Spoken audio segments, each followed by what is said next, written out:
right, good morning and welcome to Viewpoints on Silverbird Rythm 94.7. I'm Victor Iroele welcoming you to the program, and the next 1 hour we'll be looking at the state of the nation. And of course, you will have an opportunity of being part of the show. You can just take down this number to send us messages on WhatsApp 0817 8000 947 0817 8000 947. In case you are joining us for the very first time, that's the number to send us messages on WhatsApp. We also have a guest in the studio. In case you have some questions for him, you can also send those questions across before we open the phone lines. So I will go through the tidbits, and then my guest will weigh into some of these issues. And of course, he will be providing solutions to some of the problems on ground from his own perspective. My guest this morning is the presidential candidate of the Social Democratic Party, Adewale Adebayo. Good morning. Good to have you once again. It's a pleasure. Thank you, Victor. All right. Thanks to the audience. All right. Yesterday there was so much hula baloo, if you like, at the National Assembly. So much has happened in our polity in the last couple of days. Here in Abuja, there was also so much trepidation. The Nigerian Labour Congress, in solidarity with ASU, engaged in a 2-day rally. It culminated in the grand rally here in Abuja, and all was about ASU strike, 5 months and still counting, no end in sight. And ASU has warned the government that after this warning strike and government does not respond in calling off this strike, then they will go on a 3-day national strike. So what they did yesterday was just a rally, if you like, a warning to what is likely to happen. But a national strike will be imminent if the government does not react immediately. I'm sure maybe government might be saying, after all, in 2020, the strike was 9 months. This is just 5 months. So what exactly are we saying? A lot of issues are on ground, and just the other day I brought you a report how much Nigeria has spent in the first 5 months of the year, talking in terms of paying for school fees, dollar, and then you know that we don't import much. So our external reserves is consistently under pressure. Part of the problem of the Naira that yesterday crossed the 700 Naira mark is also as a function of consistently putting pressure on the external reserves.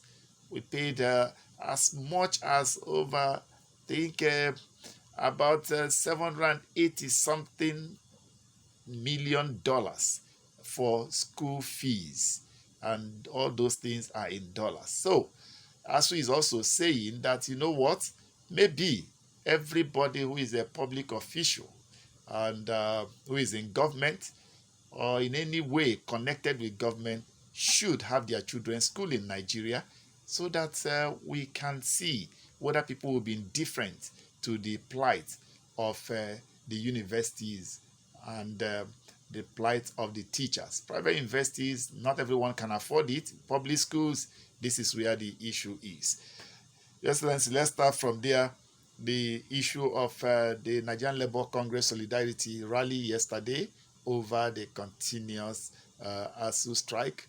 This thing, ASU is like saying it is now or never. We want to go through it once and for all. I don't know how possible it's going to be. And Labour has also warned that after this rally, they are giving government some time to look at it before they also go on a national strike, 3-day national strike. Well, it's the minimum anyone can do in this situation. Of course, there is a legal side as to whether the Labour Congress can declare a dispute, industrial dispute with the government over ASU. But on a patriotic basis, anyone who can support any effort to push the government to do the right thing, and like I keep saying, the government knows the right thing. There's nothing new you can tell the government. There's no new information. It's a question of people who are in the Ministry of Education and who are in the federal government now showing one more time that they lack any scintilla of patriotism and they're not acting in the public interest because it's a fight over money. Every day that the strike is on, they are sitting on top of the Tertiary Education Trust Fund and they are spending the money.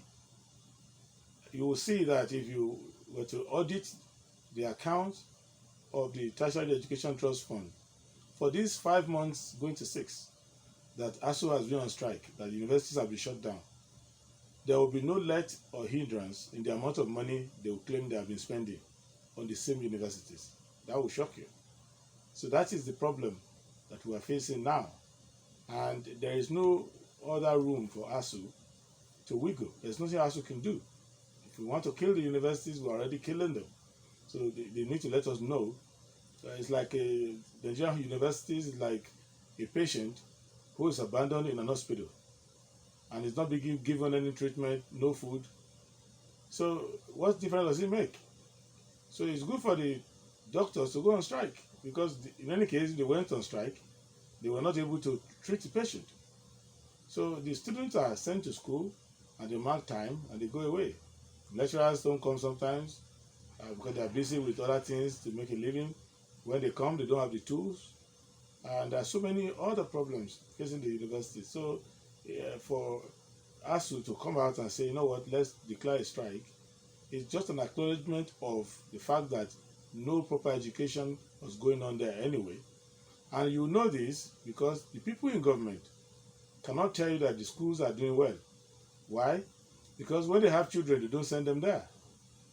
So all my time that I was in the university, people who were ruling us, who had children of university age, had them in the university. I remember the late Vice President Augustus Ihomu. I know the children. When I was at Ife, the daughter was studying political science. We were very close, we were friends. And I was studying law, she was studying political science. And then the children of other people are there. And the brother, blessed memory, was University of Lagos. I think studied economics or something like that. So I knew them. So that was a military regime. When ASU was on strike, I would go to PG Hall where the daughter was staying. We would be walking around and asking questions, what's happening now? So, and those strikes were not that long. It was only when June 12th was annulled that we had this long one. So I think that we need to be careful as to how we perceive the problem we are facing in this country.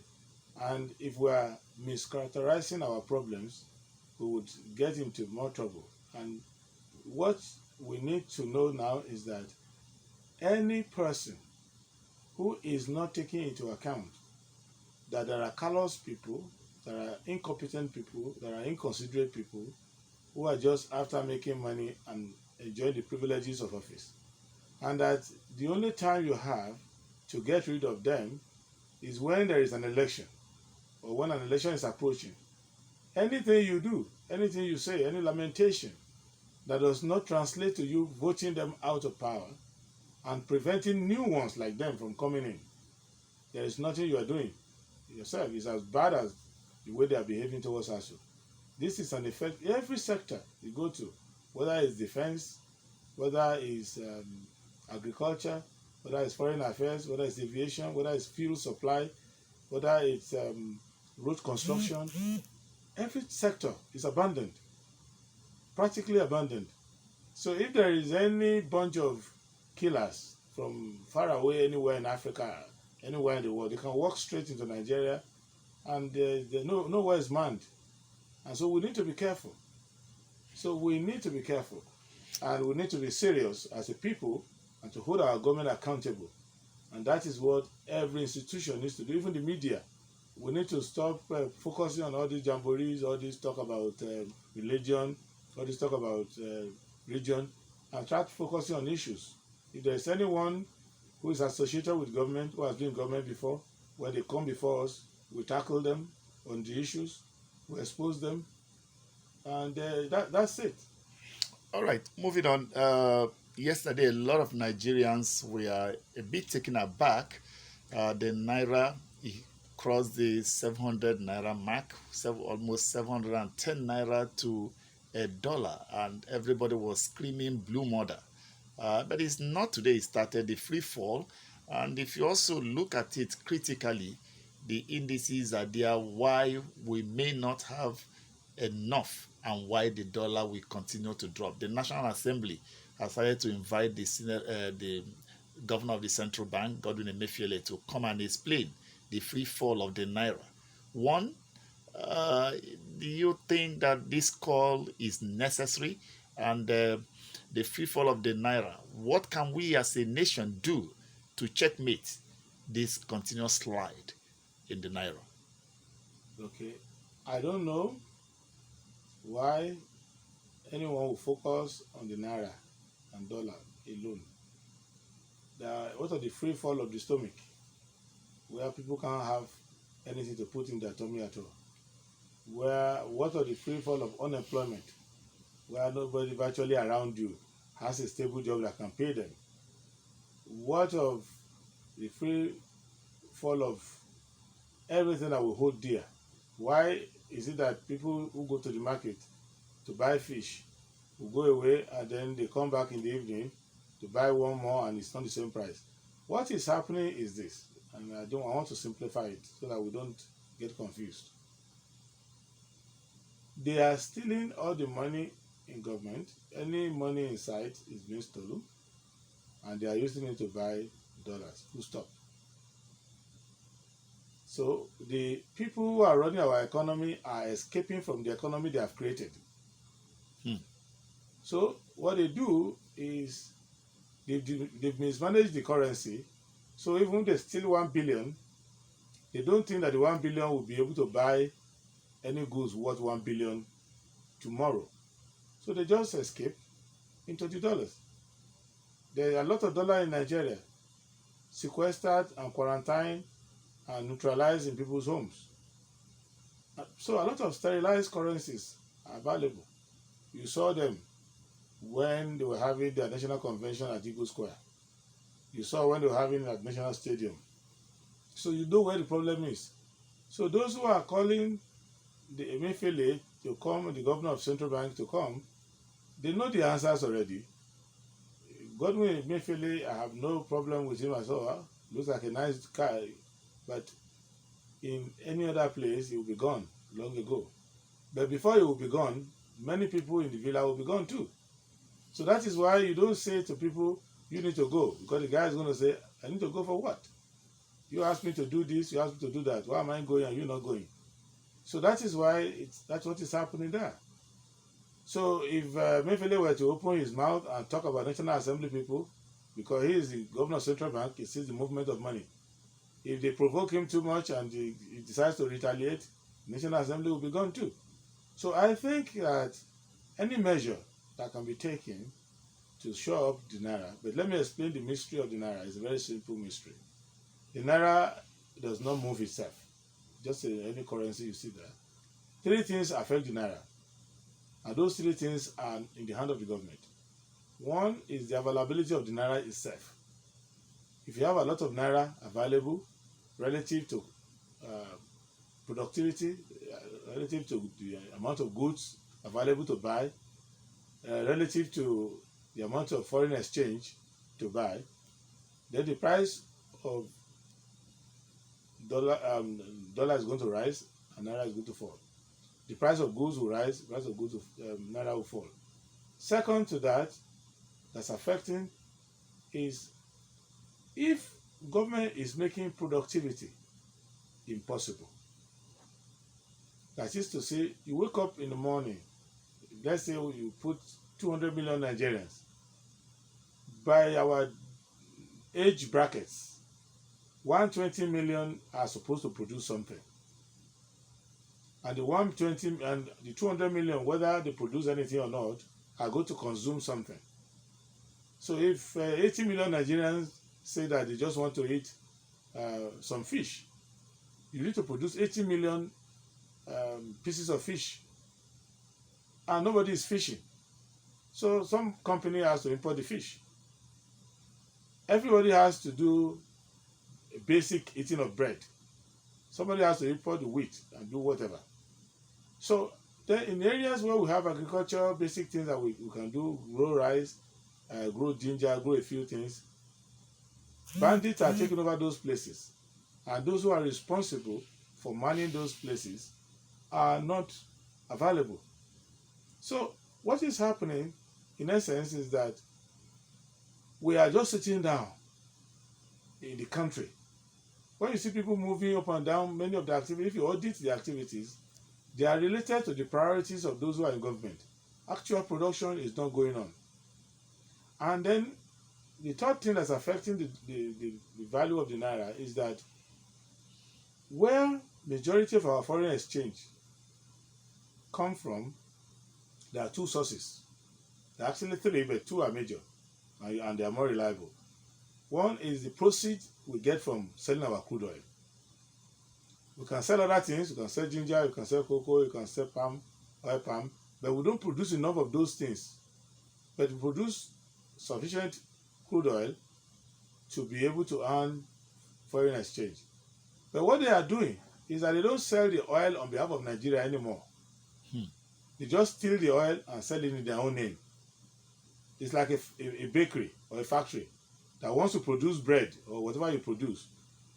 People who are around just take it and sell it and put the money in their pocket. They don't record it in the book. So the cost is to you, but the proceed doesn't come to you. And it's now getting to 5 months that I broke the news and started talking about it. And the journalists will be looking at me when I will be telling you that 80% of the crude oil in Nigeria is being stolen. They were looking at me like, why is this fellow making this outlandish claim? But nobody has debunked it. They've only come to say it's about 75% being stolen. And there's nobody being arrested.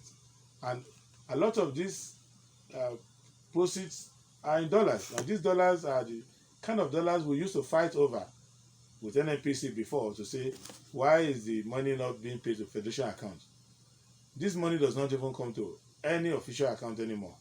Not an NNPC account, not anywhere. Because if it's an NNPC account, then you could call the governor of central bank and say, where's the money? Akata General of the Federation could be called and say, where's the money? No, so we have been a non-oil economy for the whole year, this year, as if we don't produce crude oil in this country. That's one thing.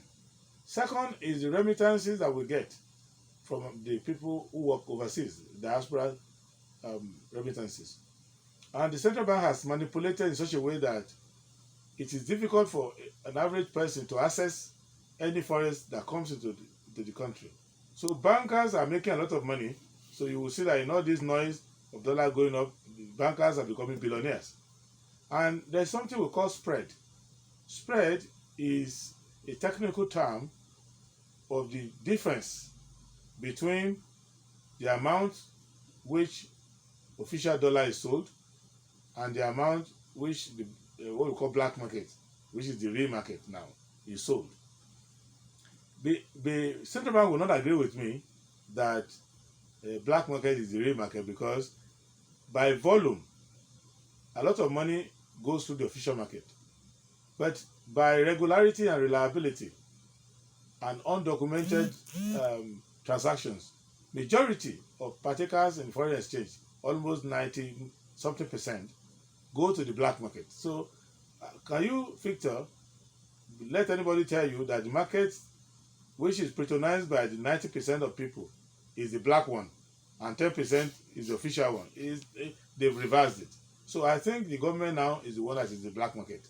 The people are actually on the street are in the proper market. So if you look at the spread is getting to about 250 spread, which means that the difference in the exchange rate between the official market and the so-called black market is about 50% of the official rate. So the whole thing is distorted. This can happen if a country is at war. It happened to Germany at the thick of the war. This can happen to you when you are at war. And when you are at war, your economy is shut down, your people can't work, your productive and vibrant population, especially the male component of it, they are at war. The women are at home in the factory producing bullets instead of producing bread. And you have a balance of trade problem because you're not producing enough to export to anyone. Maybe you are even under embargo. So, with the situation in the country today, people like us who are coming to government next year already know what to do because I am now putting my head as a post-war president, the president who is post-conflict, because I did that kind of work in Liberia. After the Liberian Civil War, I was UN and ECOWAS appointed commissioner, and I know that we were trying to reconstruct the country afresh. So this is what you are going to do in Nigeria. You have to reconstruct everything afresh.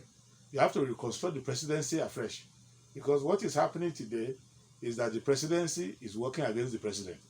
The president is number one victim, and he doesn't have the awareness, he doesn't have the information, he doesn't have the, should I say, the courage to take control of his own situation. He's just sitting down there. And instead of driving the process, he's being driven around. And then you go to the core ministries. If they don't talk, you don't know what they are going through. But if you listen to Mr. Raji Fashola, Minister of Works and Housing, if you listen to him, then you will know, you will remind that Nollywood movie called Living in Bondage. That's what comes to your mind. Because here is a person saying that he has a 50 billion naira road and he was given 200 million for it. And he had to go and look for 7 billion sukuk, which is Islamic loan, to be able to even do some pretense of being a minister.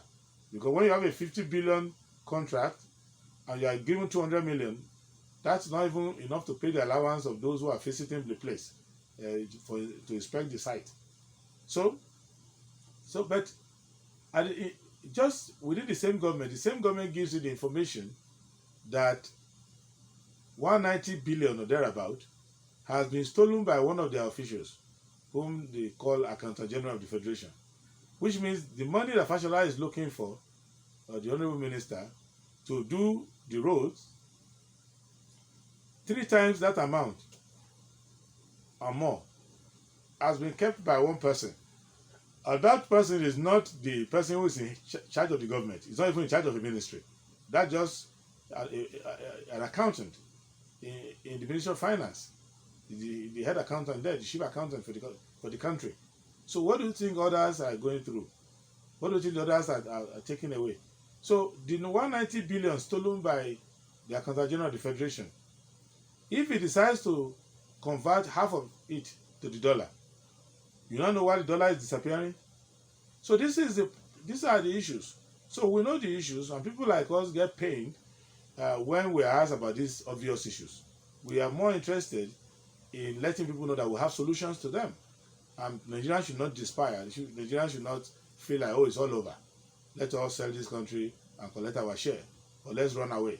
Or let's just hang ourselves. No. The solutions are in plain sight. So you cannot say that you are going to starve to death when you are producing enough food. It's just that you have a terrible management that decides to lock up the food, eat the one they can eat, and the rest they can eat, they lock it up. So if you just remove your management, you will solve your problem. Nigerians need to know that the duty they owe themselves, their children, is as follows. Remove everybody who has been in government before, whether they are in PDP, whether they are in APC, whether they are in Labour. Just remove them. Just say, we'll start afresh. We have got nothing to lose. Start afresh. Because these people can never change. And their best behavior is 6 months to election. They behave well, they smile, they change party, they change dresses, they change language, they have a new haircut, they hug babies, they do anything that you ask them to do. They go to church, they clap their hands, they kneel down before pastors, they go to the mosque, they remember their religion, they remember their town, they remember their ethnicity. They just get you confused. until you elect them, and then they start hugging each other and go back for another 4 years. And how many 4 years in the life of a human being? If every 4 years you elect the wrong leaders, you suffer. And then you have done that for 4 years times 6. You've done 24 years of suffering. What is the average lifespan of a Nigerian? The average person dies at 60 something. Many don't even reach that age. Only very few go past 70. So you use your own hand to keep re-electing your oppressors and deceivers. How many times do you need to be told that you have alternative? Don't let them deceive you about experience. Their only experience is cheating you. Don't let them deceive you about past record. They have no record. The record is a disaster. So anybody who has been a governor before, check, is there any of the 36 states that you can say, oh, thank God for these states? None. Anybody who has been a minister before, can you say, oh, thank God for this ministry, we got it right? None. So anyone who has been head of state, vice president before, is there any regime since 1999 you can say, well, we did better? No.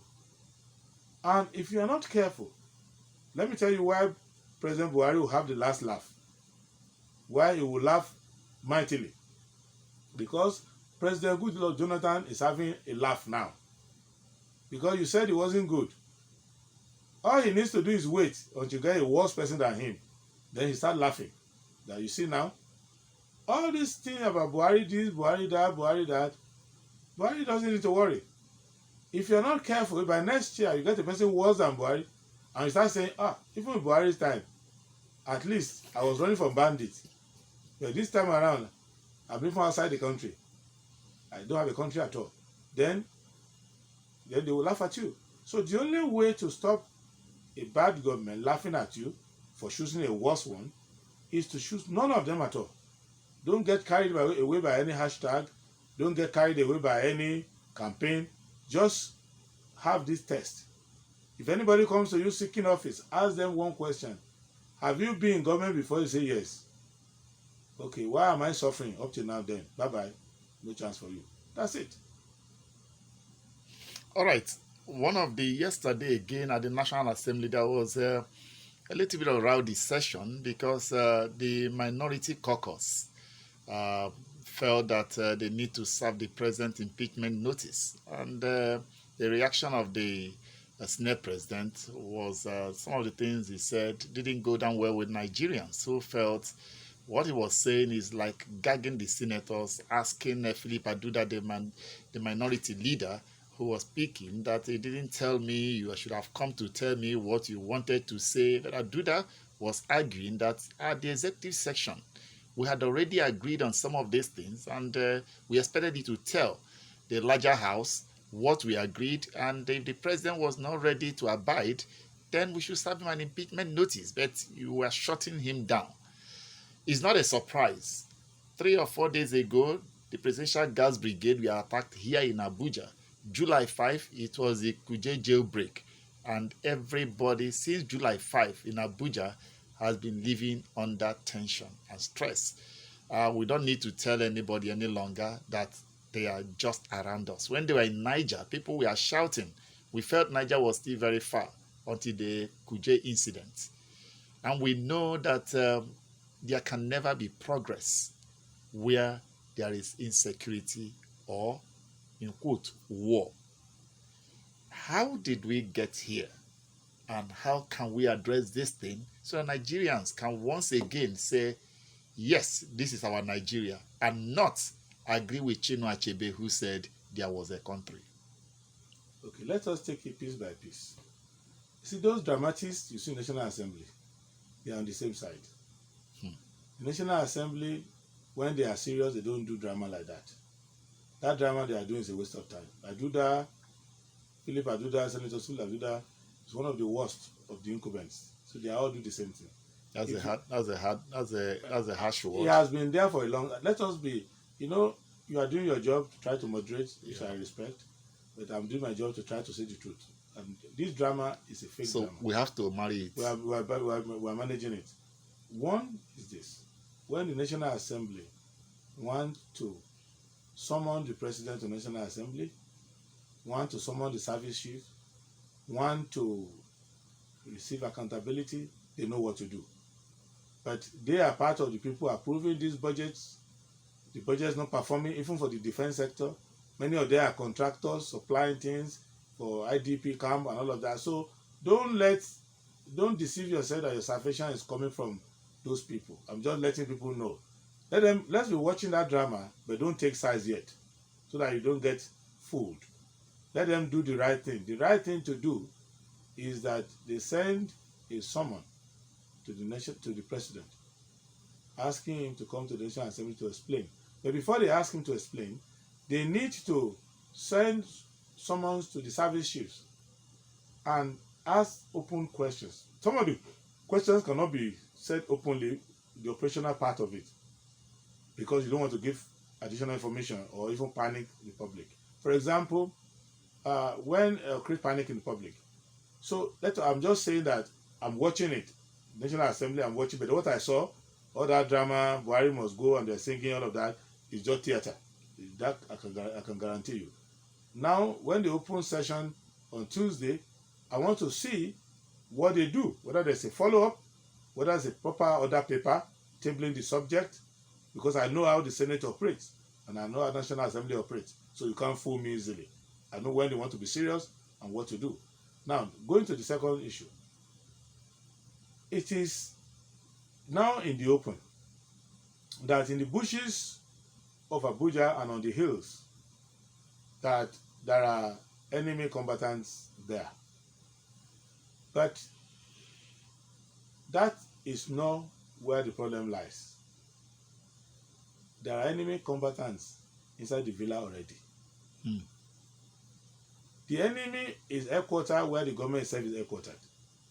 So these troops or these insurgents you see around, climbing hills, dropping around, they are not able to do that if they didn't have their headquarters inside the State House. So as president, what I'm telling Nigerians and I'm telling President Buhari is that if you want to fight Boko Haram, start fighting Boko Haram from inside Aso Villa. How do you mean? Okay. You see, everything that holds the government together is around the presidency, because we practice a presidential system of government that puts executive powers in the president. That is why you see people like me running for president, because if you are not in the nerve center of government, anything you are doing outside doesn't count for much. Everybody else who is not in the villa is working to take instruction from the villa, is working to make suggestions to the villa, is working to take resources and authorization from the villa. So if you want to destroy the country and you want to attack the country, you find a way to insinuate yourself into the State House. And what is happening is that those whose job it is to block the president from having intelligence, they are doing a good job of it. That is why a sitting president who is alive, who is mentally competent, who is functioning like a human being, who has some military background, even if he's forgotten most of it by now, he was surprised that Kuje prison was attacked. Normally, not only the president of Nigeria should not be surprised, president of neighboring countries will not be surprised too. President of America will not be surprised, or France will not be surprised. The government of the UK will not be surprised, because such a major operation taking place in a major country like Nigeria, in the capital city, is of concern. In fact, if you are an ambassador of a major world power and you are in the embassy here and you didn't tell them ahead, they might recall the people who are in your intelligence to say, how can this happen in a city like Abuja and you are there and you didn't inform us back home? Suppose it was our embassy that was attacked. Suppose our citizens were involved. So for the president, you could speculate as to whether the president knew, he didn't know, but the president came out, or somebody came out in his name on Twitter to say that he was shocked, he was surprised. I was more devastated by that statement than by the attack itself. Because it now showed to me that these people who were coming to attack Kuje prison could have been stupid enough to turn around and go and attack the villa, and some guards will be killed and everything will happen. And if you see some leakages coming out from troops and all of that, pertaining to different things happening around operational areas, battle and accounts of battle, you listen to soldiers talking about their experience, and you will see that uh, if it is the aim of any of these enemy combatants to do operation in any part of the city, they are capable of launching it. Whether they will succeed is a different matter. So, but my responsibility is to let you know that the Nigerian Armed Forces can sweep away any insurgent that is around Abuja. If they want to do it in 7 days, they will do it. Nigeria has a very strong um, armed forces. I can guarantee you. This Nigerian army you see wearing green, white, they are not jokers. They are very serious people. And when you are sitting down and you are in your balcony and you see a cat chasing a tiger, when you see a dog chasing a lion, you know that lion is either playing or the lion is respecting the owner of the dog. Because it is unnatural for a dog to be chasing after a lion. Normally, a lion can just turn back and squeeze his neck. So what is happening is that is either there is a plan for deliberate surrender for whatever reason I don't know, and I don't want to speculate. Now that we're coming to leadership, someone wants to be president next year, I should not be speculating. But the only reason, if anything happens in Abuja, if anything happens in Nigeria, and the Nigerian army is overpowered, just note that the Nigerian army has not been defeated. That the Nigerian army has surrendered by itself. Because the Nigerian army is so strong that there is no force around West Africa, Central Africa, North Africa that can intimidate and overhaul the armed forces of Nigeria. They are well trained, they know what to do, they know everything. And when you listen to the soldiers, it looks to me that these our soldiers, despite all the travails, are well trained. So something is going wrong in terms of command and control. And I can tell you something clearly. If you are a soldier and you are living in a particular area, or like a policeman, if a policeman sees you committing a crime, he does not need the authority of Inspector General of Police to arrest you. But if a soldier is sitting down anywhere and there's any activity going on, he cannot engage because there's a rule of engagement. A soldier cannot shoot without being authorized to do so. If you are shooting at a soldier and he has his gun and he has a captain, and the captain doesn't say you should shoot in return, he will not. He will just hunker down in the place and he will not do anything.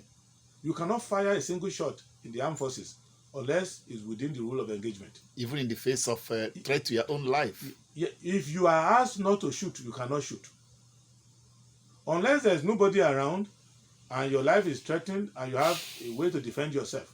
But the way the army, because there are many operational guidelines, sometimes it is the interest of the larger forces for you to be shot at and you don't respond, because they will say if you respond, you are disclosing the location of other people, you are exposing that there are soldiers there. So there are many things going on.